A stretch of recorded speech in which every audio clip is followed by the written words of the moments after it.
in another book that you wrote, which is about what you do is who you are. Yeah. You focus on culture. Mm-hmm. This is something that we speak a lot about here as well. But what's, in some sense, some of the things that people need to be thinking about? How they set culture, how do they influence culture within their organizations, the importance of that, and how you have actually put it to work in your own organization. Yeah, so I think that the biggest mistake people make on culture is they think of it as this very abstract thing. And my favorite quote on this is from the samurai from Bushido, where they say, look, a culture is not a set of beliefs, it's a set of actions. And when you think about it in the organizational context, that's where you have to think about it. So like, people go, oh, well, our culture is integrity, or we have each other's backs, or this, and it's like, right. Like everybody can interpret that however they want. And, so your culture is probably hypocrisy if that's how you define it, because nobody's doing that, and by the way, like the whole thing on these kinds of, virtues, I would just call them, is they only actually, you only break them under stress. So it's like, how many of you like think you're honest? Like you're an honest person? Okay, now think about how many people do you know who you would consider to be totally honest? Like I bet it's a way lower percentage than the people who raise their hand. And why is that? It's because honesty everybody's honest until it's going to cost you something. Right? Oh, are you going to be honest if it's going to cost you your job? Are you going to be honest if it costs you your marriage? Are you going to be honest in that situation? That's a whole other thing, right? And so like honesty, all the virtues are like that. They're only kind of tested under stress. And so you can't define like the ideal of something you want. You have to define the exact behavior. Like how do you want people to show up every day? Because culture is a daily thing. It's not a quarterly. You don't put in the annual review. Like, do you follow the culture?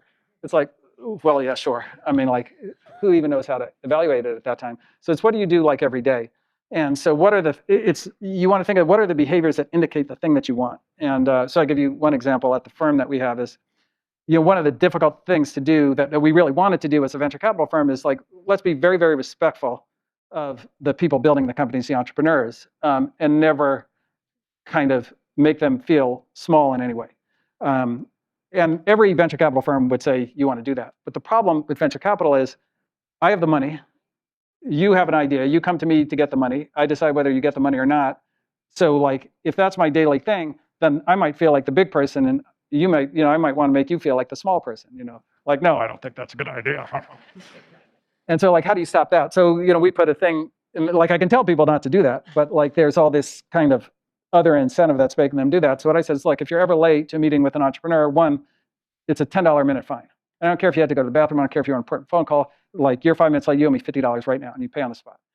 Why did I do that? Well, because I want you to think that nothing is more important in your job or in your day than being on time for that meeting with that entrepreneur, because what they're doing is extremely hard, and you have to respect that, and you have to respect it by showing up on time. And I don't give a what your excuse is. If you were getting married, you wouldn't have to go to the bathroom and be late to the altar. So like, I know you can do it. So like, don't give me that.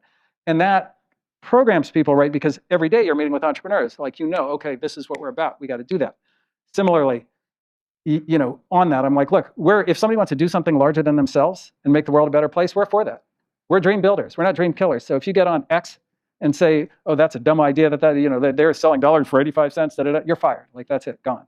I don't care, because we don't do that. And so like you put in rules that seem maybe absurd, but they set it's a cultural marker for like, okay, this is who we are. And if you want to come work here, you got to be like that. And so that's, that's a little kind of way you think about culture. I wrote a whole book on it. So if you're interested in this, there's many other aspects. But I think that the worst thing you can do is just go have an offsite and like yabba dabba do about like the values that you all have and write up a bunch of, flowery language about how, you're like this. Okay. I promise we'll end on time. So I think